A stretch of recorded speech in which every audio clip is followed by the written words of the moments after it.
오늘 여러분들과 함께 나눌 은혜의 말씀, 족한 은혜입니다. 족한 은혜라고 하는 게 좀 한정적인 의미를 가지고 있지만 좀 더 넓은 의미에서 보면 더 이상 필요할 것이 없다라는 또 다른 의미를 가지고 있기도 합니다. 성경에 기도할 것을 많이 가르쳤습니다. 그리고 그 가르침 후에는 반드시 하나님께서 우리의 모든 기도와 간구를 들으신다라고 하는 사실을 분명하게 선언하고 있습니다. 그래서 기독교는 하나님 앞에 거룩한 소망을 품고 각자의 삶의 필요들을 구하는 것을 당연한 일로 여기고 있습니다. 우리는 그 간구하는 일련의 기도 생활을 통해서 신앙생활의 성장을 꾀하게 되고 또 믿음의 증거들을 얻고 하나님을 만나는 감격을 누리기도 합니다. 그런데 그럼에도 불구하고 성경에는 마치 예외적인 것을 설명하듯이 기도하고 간구하는 것에 대한 응답을 받지 못한 이야기들도 소개를 하고 있습니다. 그런데 이것을 있는 그대로 바라보지 않고 우리가 믿음의 눈으로 바라보면 이 또한 하나님의 전지전능하심을 드러내는 좋은 영적인 축복의 지표가 되기도 합니다. 성경에 3번 간구하고도 응답을 받지 못한 사람이 2사람 기록이 되어져 있습니다. 구약의 모세, 신약의 바울입니다. 그런데 모세나 바울이라고 하는 이름은 우리가 생각하는 결코 그대로 결코 가볍게 취급될 수 없는 성경에서 아주 위대한 믿음의 사람들입니다. 그런데 이 2사람이 하나님 앞에 3번씩이나 간구하고도 응답을 받지 못했다. 정확한 표현으로 하면 그들이 구하는 것을 얻지 못했다. 이런 사실을 우리가 알게 됩니다. 여러분들이 이 사실을 접하게 될 때 글쎄 어떤 마음을 갖게 될지 궁금합니다. 오늘 본문에서 소개하고 있는 내용을 보면 가나안 땅을 목전에 두고 모세가 하나님 앞에 소원을 두고 기도하고 있는 내용이 기록이 되어져 있습니다. 24절 9절을 말씀을 잠깐 살펴보면 이렇습니다. 주 여호와여 주께서 주의 크심과 주의 권능을 주의 종에게 나타내시기를 시작하셨사오니 천지간에 어떤 신이 능히 주께서 행하신 일 곧 주의 큰 능력으로 행하신 일같이 행할 수 있으리까 라는 모세의 찬양이 있습니다. 이 이야기는 요약하면 하나님은 전지전능하셔서 지금까지 행하신 일들을 보더라도 못하실 일이 없다라고 하는 사실을 고백하고 있습니다. 그리고 이어서 자기 안에 있는 마음의 소망을, 기도의 제목을 이렇게 하나님께 아뢰입니다. 구하옵나니 나를 건너가게 하사 요단 저쪽에 있는 아름다운 땅, 아름다운 산과 레바논을 보게 하옵소서. 우리가 잘 아는 것처럼 가나안 땅을 건너서 그곳에 있는 아름다운 땅에 이르기를 원했고 그곳에 있는 아름다운 산, 레바논의 아름다운 것을, 풍성한 것을 보기를 원하는 자기의 마음의 소원을 그대로 고백하고 있는 겁니다. 그런데 27절의 말씀, 너는 이 요단을 건너지 못할 것임이라. 하나님께서 모세의 간구, 기도, 간절한 소원에 거절 의사를 분명하게 하셨습니다. 바울은 그의 몸에 가시같은 질병의 치료를 위해서 고린도후서에 보면 3번이나 간구했다라고 기록하고 있습니다. 그런데 그는 그의 그 간절한 소망에도 불구하고 치유받지 못했습니다. 대신 모세든 바울이든 그들이 하나님으로부터 들은 대답이 있다면 그만하면 족하다 혹은 내 은혜가 내게 족하다라고 하는 말씀뿐이었습니다.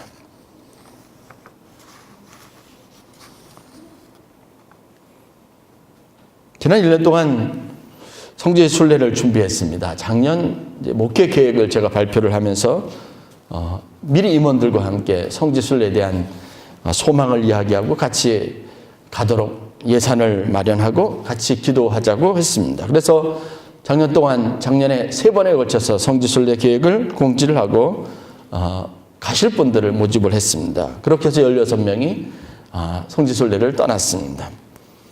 1년 동안 이 계획을 세우면서 프로그램을 짜고 성지순례에 정말 순례의 길을 몸소 체험하자고 하는 의도를 가지고 여행사를 선정을 하고 그 여행사와 함께 프로그램을 아주 구체적으로 디테일하게 의논을 하면서 일정을 만들었습니다.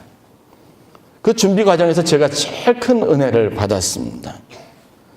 과연 이스라엘 백성들의 출애굽하여 가나안 땅으로 가는 여정이 어떠했을까? 가나안 땅을 건너서 그들이 그 땅을 정복할 때 느꼈던 감동은 어떤 것이었을까? 땅을 분배받고도 그들이 그 땅에서 하나님의 말씀, 신명기에 언급되었던 그들에게 신신당부되었던 그런 가르침을 따르지 못하고 우상을 숭배했었던 이유가 무엇일까?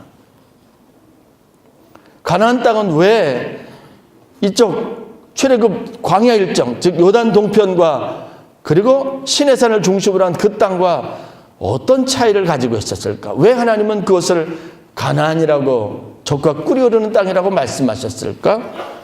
저 나름대로 많은 질문들을 만들어 보고 그 질문에 대한 해답을 찾기 위한 순례 일정을 계획을 해보았습니다. 참 많은 질문이 있었습니다. 그리고 그 해답을 하나하나 해결하고 찾아가는 과정에서 저는 나름대로 그렇게 성지순례를 했습니다. 그래서 출발하기 전에 미리 함께 가기로 결정된 분들을 다 모아서 세미나를 했습니다.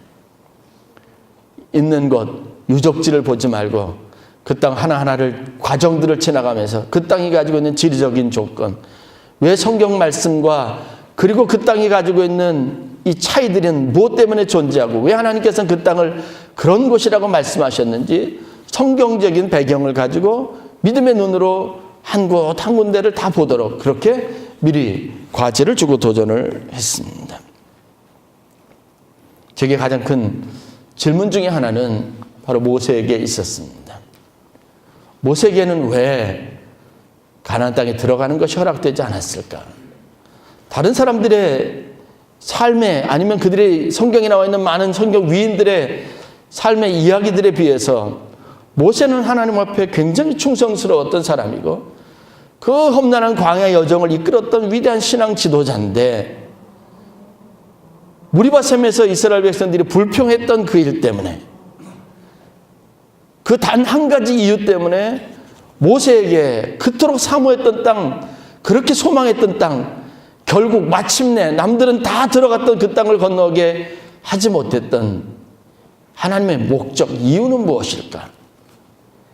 그것에 대한 해답을 얻고자 하는 마음이 굉장히 컸습니다. 사실 그래서 그 일정에 맞춰서 순례 일정을 짰습니다. 왜 하나님께서 모세에게 허락하지 않았을까요? 왜 모세에게 그 간절한 요구에도 불구하고 그가 평상시 바라던 항상 원했던 하나님의 약속의 마침표인 그 땅에 성공적으로 이르는 것을 허락하지 않고 그대로 족하다라는 응답으로 대신했을까요? 우리 신앙 여정에서 때로는 응답받지 못한 기도들이 있는데 하나님이 왜 그 기도에는 유독 응답하시지 않고 그것 때문에 우리가 간혹 많이 시험에 들기도 하고 절망 가운데 빠지게도 하고 때로는 신앙의 격려와 위로보다는 낙심하게 될 상황들이 있게 하나님이 하시는가 하는 문제에 대한 제 나름대로의 묵상과 그것에 대한 도전적인 질문들이 있었습니다. 저는 오늘 제가 받았던 그 은혜, 그것에 대한 해답을 여러분들과 함께 나누기를 원합니다. 인생에 있어서 진정한 성공은 무엇일까? 그것에 대해서 여러분 결론적으로 우리의 가치관이 바뀌어야 된다는 것을 제가 깨달았습니다. 암만에서 첫 비행기를 내려가지고 암만에서 페트라 와디럼이라고 하는 곳까지 이동을 했습니다. 와디럼이라고 하는 것은 페트라라고 하는 것이 굉장히 중요한 의미를 갖는데 그 땅은 이스라엘 백성들에게 있어서 광야 생활에 38년이라고 하는 긴 시간을 소요하게 했던, 머무르게 했던 아주 중요한 곳이기 때문에 그렇습니다. 세일강이라고 하는 조그만 강이 있습니다. 저희들이 지나가다가 그 지역을 통과를 했는데 그게 강인지 물은 다 말라 있었고 굉장히 폭이 한 3m도 채 되지 않는 그런 곳인데요. 저희들 인도했던 선교사님이 그런 설명을 하더라고요. 이게 바로 이스라엘 백성들이 이 강을 건너는데 38년이 걸렸다고 설명을 하더라고요. 그렇게 해서 다다른 것이 와디럼이라고 하는 광야에 있습니다. 그 광야에서 하루 종일 시간을 보냈습니다. 9시간 차를 타고 내려가면서 저희들이 보았던 것은요, 그냥 황량함 그 자체입니다. 아름다운 곳이라고 하는 것은 별로 찾아볼 수 없습니다. 푸르름이라고 하는 건 찾아볼 수 없습니다. 마음도 생각도 전부 무미건조해 줄 수 있는 그런 척박한 것입니다.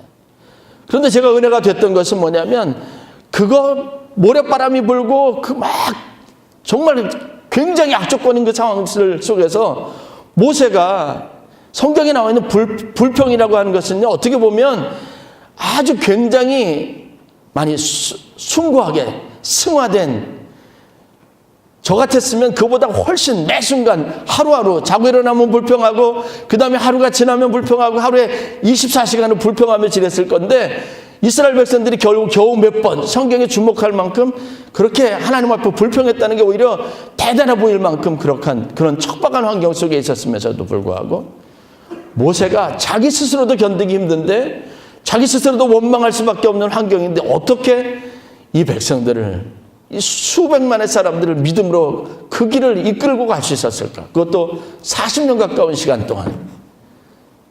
그 생각이 느껴오자 제 생각과 그동안 제가 가졌던 신앙에 대한 모든 묵상이 다 새로워지기 시작했습니다. 제가 2014년에 아멘교회를 부임하면서 13년에 부임하면서 2014년 교회 표어로 정한 것이 있었습니다. 이사야서 58장 11절 말씀입니다. 여호와가 너를 항상 인도하여 메마른 곳에서도 내 영혼을 만족하게 하며 내 뼈를 견고하게 하리니 너는 물된 동산 같겠고 물이 끊어지지 아니하는 샘 같을 것이라. 하나님의 은혜와 축복이 저희 교회 가운데 있어서 저희 교회가 물된 동산과 같기를 원했습니다.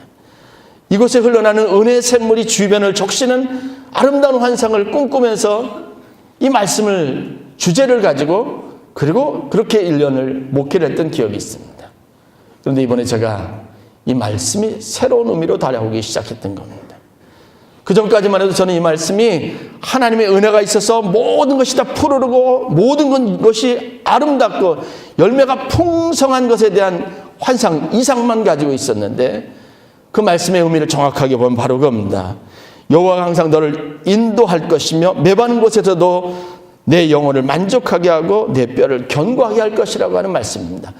그것을 표현하기를 물된 동산과 같다라고 말하고 있었던 겁니다. 모세는 여러분 38년 40년 가까운 동안 광야에 있었던 것이 아니었습니다.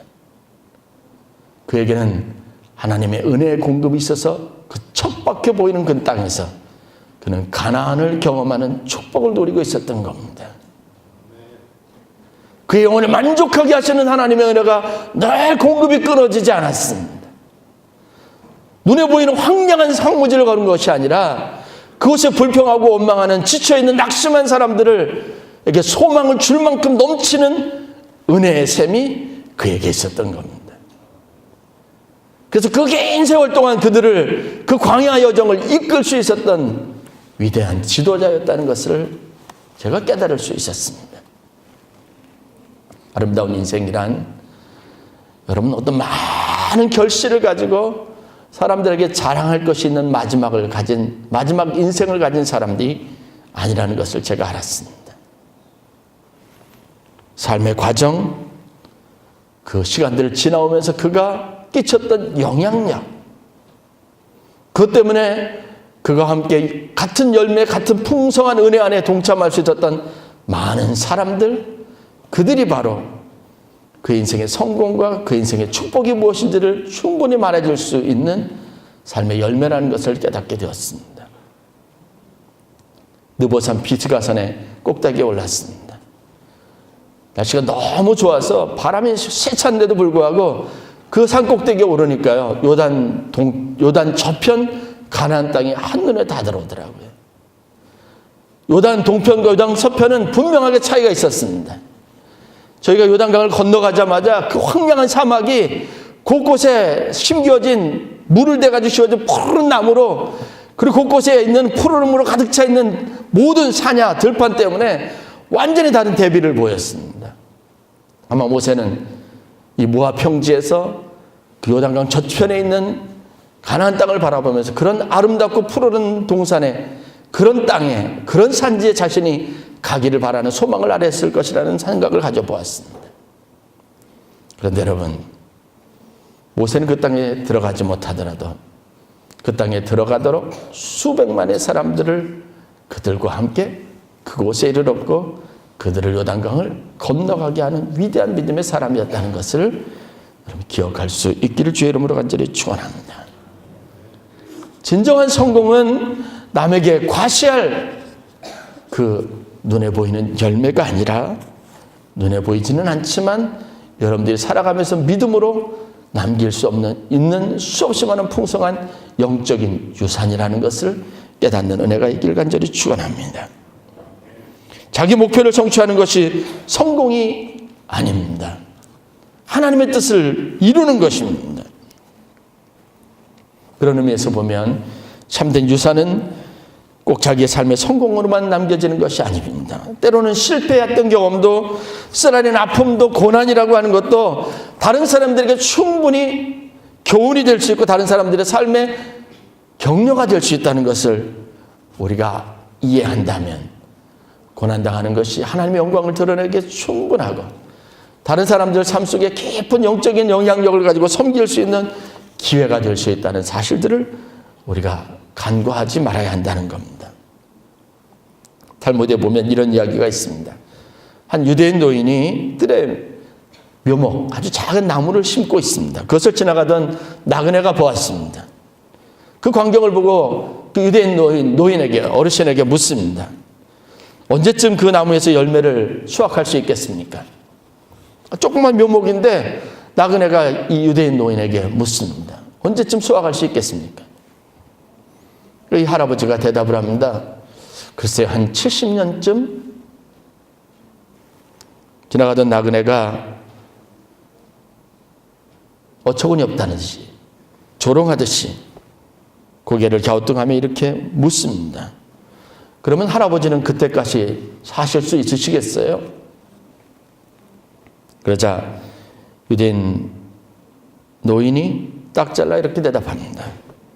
아닐세, 내가 태어났을 때 이 과수원에는 열매가 잔뜩 열려 있었네. 바로 아버지께서 심어 두셨기 때문이지. 나도 그저 우리 아버지처럼 똑같은 일을 반복하는 것뿐이네. 자기가 열매를 거두지 않더라도 언젠가 자기와 같이 아버지가 심어놓은 나무의 열매의 과실을 먹을 수 있는 누군가 있을 것이라는 소망을 가지고 나무를 심는다라고 말했던 겁니다. 성지순례 기간 중 예루살렘 성 맞은편 감람산에 있는 겟세마네 동산에 갔습니다. 길 옆에 난 조그만 문을 통과해서 들어갔을 때 제 앞에 아주 조그만 정원이 있었습니다. 들어가자마자 제가 카메라로 열심히 셔터를 눌렀습니다.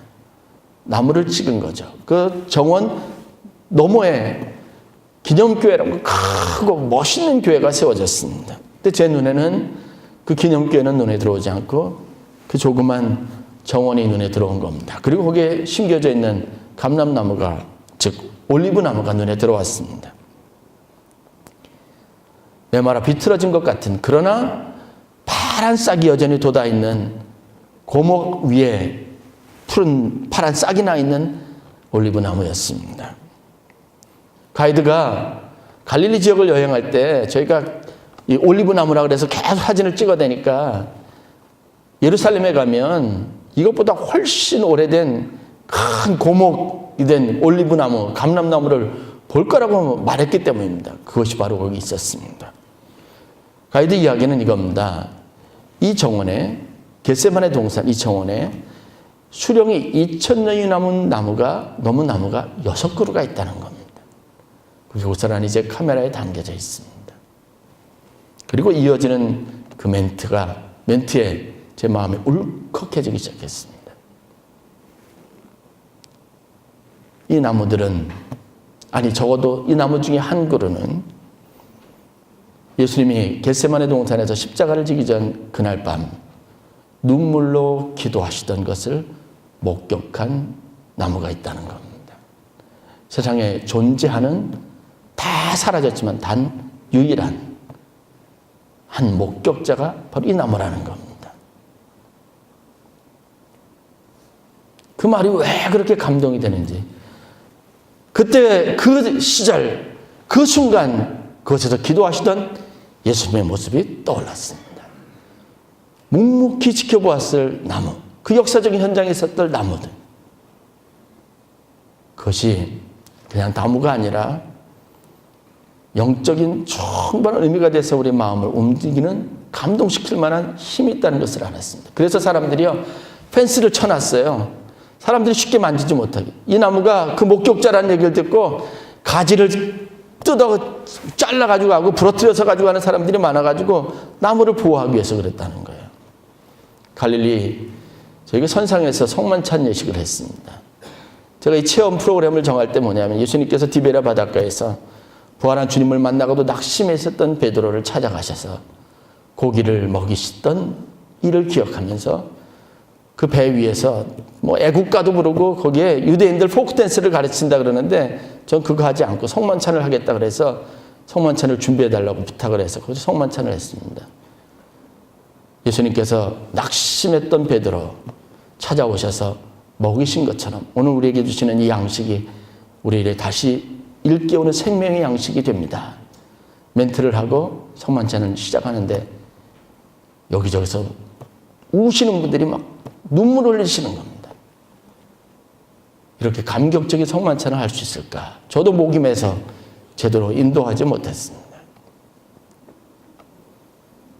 진짜 힘은 무엇일까요? 모세에게 있어서 진짜 축복이 과연 가나안 땅을 밟는 것일까요? 모세가 가나안 땅에 들어가서 그 땅을 밟고 그곳에서 어떠했다, 그곳에 어느 한 지역에 좋은 무덤을 만들고 그것에 묻혔다라고 하는 것이 과연 영광스러운 일일까요?